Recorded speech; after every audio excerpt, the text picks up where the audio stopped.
Vamos determinar o campo elétrico de um eletrodo na forma de um anel. A gente vai falar do sistema de coordenadas cilíndricas que vamos usar para resolver o exercício. E usando esse sistema, a gente vai ver como varia o campo elétrico ao longo do eixo do anel.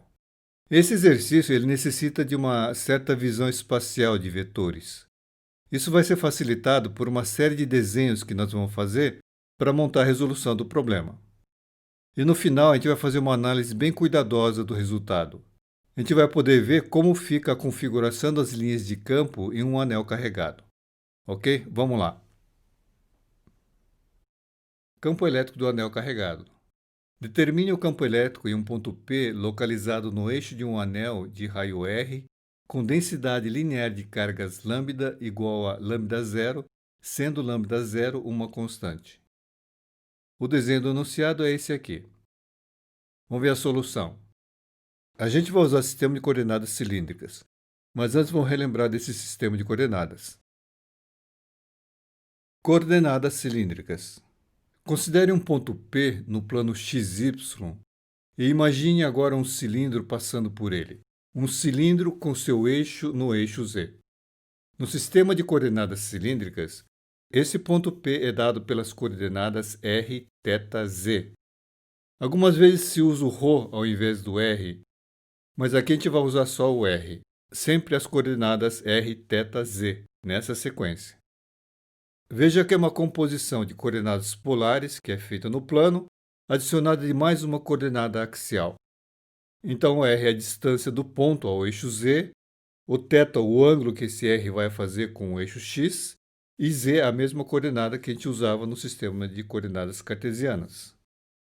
E a base do sistema é formada por três vetores unitários e ortogonais entre si, o ER, o Eθ e o EZ. Eles ficam desse jeito nesse ponto, o ER ao longo de R, o Eθ tangenciando o cilindro no sentido do eixo X em direção ao ponto P, e o EZ ao longo do eixo Z. Dessa forma, qualquer vetor nesse sistema de coordenadas é descrito por uma combinação linear desses vetores. O vetor A vai ser AR-ER mais AθEθ mais AZ-EZ. Ou com os componentes escalares AR, Aθ, AZ entre parênteses. E na sequência R, θ, Z. Se o ponto P estiver fora do plano XY, em qualquer outra posição, eu vou ter isso aqui. O cilindro passando pelo ponto P, eu vou ter o R aqui, o θ e a coordenada Z, que vai ser a distância desse plano ao plano XY. Repare que o R é sempre em relação ao eixo Z e não em relação à origem. Agora, para finalizar, vamos falar da nomenclatura. Quando o vetor é ao longo de E de R, ele é dito radial. E ao longo de Eθ se diz que ele é azimutal. E em EZ é dito axial. Ok, é só isso. Vamos voltar para o exercício. Vamos então usar o sistema de coordenadas cilíndricas com um anel no plano Z igual a zero ou no plano XY e seu centro na origem. Então, o ponto P fica sobre o eixo Z. Desenhando aqui, vamos atribuir uma coordenada Z para o ponto P. Primeiro, vamos fazer uma análise qualitativa. Um elemento dQ vai gerar um campo DE no ponto P. Um outro aqui, um outro DE. E outro aqui, mais um DE. E vai por aí afora. Repare que esses vetores DEs, eles formam um cone, desse jeito aqui. Então fica cheinho de DEs. O campo elétrico final vai ser a soma de todos eles. É a integral do vetor DE por toda a distribuição. A distribuição aqui sendo então o meu anel carregado. Parece complicado, mas veja isso. Por um elemento dQ que gera um campo DE, eu vou ter um outro diametralmente oposto que vai gerar um campo de mesma intensidade, mas com uma orientação diferente. Agora, quando eu quebro esses vetores em seus componentes, veja que esses componentes perpendiculares ao eixo Z, eles vão se cancelar, pois eles têm a mesma intensidade, mas sentidos opostos. E isso vai acontecer para qualquer elemento do anel, pois sempre vai ter um parceiro diametralmente oposto. Então, o que a gente pode esperar é que, somando todos eles, o resultado vai ser zero. Ou seja, não vai existir nenhum campo elétrico perpendicular ao eixo Z. Vamos escrever assim, E perp igual a zero, esse símbolo significando perpendicular. Agora, ao longo do eixo Z, eles são paralelos e vão se adicionar. Então, vai existir um campo ao longo do eixo Z. Portanto, a gente pode esperar que o campo elétrico vai ser apenas ao longo do eixo Z, vai ser axial. Vamos montar matematicamente tudo, pois matematicamente a gente deve chegar a um resultado como esse. Vamos desenhar aqui o anel. Aqui eu tenho o dQ, que gera o dE. E a distância entre dQ e P é ômega. Agora, esse elemento de carga dQ é isso aqui. São cargas em um infinitesimal dl, que vale r d θ. A gente sabe que o módulo desse vetor dE é dado por k dQ sobre ômega ao quadrado. E também que dQ é igual a lambda dl, e como lambda é igual a lambda zero, vai dar lambda zero r d θ. E ainda pela figura, a gente tem que ômega ao quadrado é igual a r ao quadrado mais e ao quadrado. Juntando tudo isso, a gente tem então o módulo do campo k lambda zero r d θ, R2 mais E2. Uma vez que o vetor dE tem diferentes orientações, a gente não pode simplesmente somar esses dE escalares. Então, vamos buscar a equação matemática do vetor dE, que vai possibilitar quebrar em componentes ao longo dos eixos x, y, z e a gente fazer a soma usual. Vamos desenhar de novo aqui no x, y, z. Aqui eu tenho o vetor dE. Esse vetor dE ele pode ser quebrado em um vetor ao longo do z, o vetor dEz, e um outro perpendicular ao eixo z, vetor dE perpendicular. Veja que todos eles estão num plano definido pelo eixo z e o elemento dl, desse jeito aqui. Esse dE perpendicular é perpendicular ao eixo z e, portanto, ele é paralelo ao plano xy. Então, se eu vejo por cima, eu vou ter isso aqui. O anel no plano xy em z igual a zero. A reta que liga o elemento dQ ao P é essa aqui. Então, agora imagine um plano no ponto P, um plano paralelo ao xy, mas que está agora em P. Nesse plano, eu vou ter esse vetor dE perpendicular. Veja que está ao longo da reta que vem lá de dQ. Repetindo, nesse desenho aqui, esse dE perpendicular está num plano que passa pelo ponto P. O plano XY com o anel está lá embaixo, está lá no fundo. Bom, com isso dá para ver que esse dE perpendicular é um vetor radial. Então, o que a gente tem aqui? Que o vetor dE é a soma do componente axial, o vetor dEz, mais o componente dE perpendicular, o componente radial. Esse vetor dE perpendicular vai ser, então, dE perpendicular escalar ao longo de E de R. Agora, voltando ali para o desenho em XYZ, a gente tem o ângulo entre o eixo Z e o DE, vamos chamar o ângulo de beta. Então, DEZ é igual a DE cosseno beta, e o DE perpendicular é DE seno beta. Até aqui temos então equacionado o vetor DE, que a gente quer escrever em termos de x, y e z, mas temos-o apenas em z, o DEZ. Vamos então trabalhar no DE perpendicular para buscar os componentes ao longo de x e y. Mas antes, vamos escrever o cosseno e o seno de beta com os parâmetros espaciais. Desenhando aqui, a gente tem o WRZ, o campo DE e os seus componentes. Aqui o ângulo beta. Então, a gente tem essas relações para o cosseno e o seno de beta. Vamos então trabalhar no DE perpendicular. Desenhando tudo de novo para a gente não se perder. Aqui eu tenho meu vetor dE perpendicular, que eu posso quebrar ao longo de x e ao longo de y. Ao longo de x, o dEx, e ao longo de y, o dEy. Ou escrevendo, dE perpendicular é a soma dos vetores dx mais o vetor dEy, que naturalmente quer dizer isso em termos dos vetores unitários. Agora precisamos identificar esses escalares dx e dEy. Veja aqui na figura, o ângulo θ é o ângulo que se faz com o eixo x. Então, isso aqui é o θ. Então, esse ângulo aqui, com a parte negativa do eixo x, vai ser θ menos π. Logo, esse ângulo entre D perpendicular e DX é θ menos π. Então, o que a gente tem? A gente tem isso aqui para o DX e isso para o DY. Substituindo na equação de cima, a gente fica com isso aqui. Agora, pegando esse resultado e substituindo na equação 2, a gente obtém, então, que o vetor DE, que é igual ao componente em x, o componente em y e o componente em z. Agora, uma substituição usando a equação 3, eu tenho o D perpendicular e o DEZ, e substituindo eu obtenho esses componentes para x, y e z.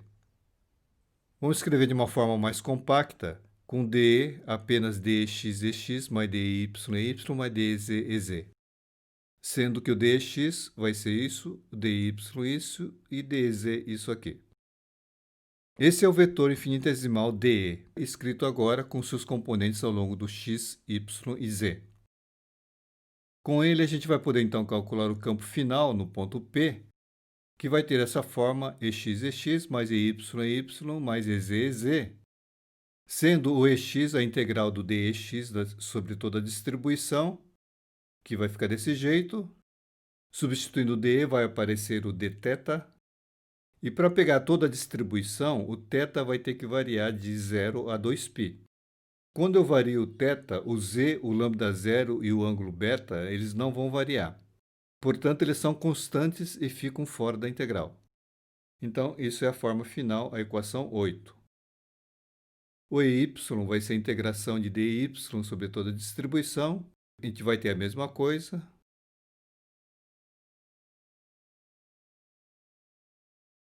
Então, a gente tem a equação 9. E o dz é a integração do dz na distribuição, que vai me dar isso, a equação 10. E a formulação se encerra aqui. Agora é apenas a parte algébrica, que dá para ver é bem simples. Eu tenho da equação 8 essa integral, que vai me dar 0. Da equação 9 essa outra integral, que me dá 0. E de 10 essa outra integral, que vai me dar 2π. Então, substituindo todos eles nos seus respectivos, eu vou ter que o EX é igual a 0, o EY também é igual a 0 e o EZ isso aqui. Vamos destrinchar esse cosseno beta usando a equação 4. Vai me dar isso.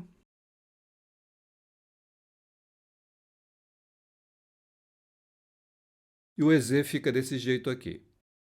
Onde na parte verde aqui está enfatizada a parte espacial, a equação 13. Portanto, o campo é apenas axial, é apenas ao longo do E de Z. Exatamente como nós havíamos previsto em uma análise inicial ali no começo da resolução. Agora vamos analisar esse resultado. Vamos analisar a magnitude e a orientação desse vetor. Primeiro a magnitude. O módulo do campo vetor é isso aqui. A parte espacial dessa equação que está nesse verde, ela foi vista no vídeo 9 de 10 no módulo 1.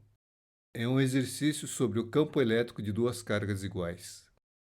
Mas vamos repetir rapidamente aqui. A gente pega essa parte espacial e normaliza ela. Definimos uma variável adimensional. Lá atrás nós usamos o beta, aqui vamos chamar de gama. Então, gama igual a z sobre r. Então, o z igual a gama vezes r. Substituindo ela na equação, eu vou ter isso. E substituindo tudo na equação do E, vai ficar desse jeito aqui. A gente pega agora e separa a parte espacial. Então, a gente escreve dessa forma aqui. O campo elétrico sendo igual a K2π lambda zero sobre R, G de gama. Sendo esse G de gama, o gama sobre 1 mais gama ao quadrado tudo a 3/2. E lembrando aqui que o gama é igual a Z sobre R. O gráfico do G em função do gama, ou do Z sobre R, é isso aqui. Então, o G é igual a zero aqui na origem, que é o plano do anel. Depois ele aumenta, atinge o máximo e depois vai diminuindo. Esse máximo dado pela derivada igual a zero, fizemos essa conta antes, vai dar no ponto 1 sobre raiz de 2, que é aproximadamente 0,70. E nesse ponto, então, o G máximo vai valer aproximadamente 0,38. A partir desse máximo, o campo vai diminuindo à medida que aumenta o meu Z. Vamos ver a partir de que ponto esse campo se torna desprezível. Vamos tomar o campo no ponto de máximo, o G máximo, como nossa referência. Então, vou montar uma tabelinha com gama, o seu correspondente em Z e a relação entre o G no ponto gama e o G no ponto máximo. Então, 1 sobre raiz de 2, que corresponde mais ou menos a 0,70 de R. Então, eu tenho o máximo, que é 1, ou seja, 100%. Em gama igual a 2, ou Z igual a 2R, essa razão vai para 0,46, ou seja, eu tenho 46% do valor do campo no ponto máximo.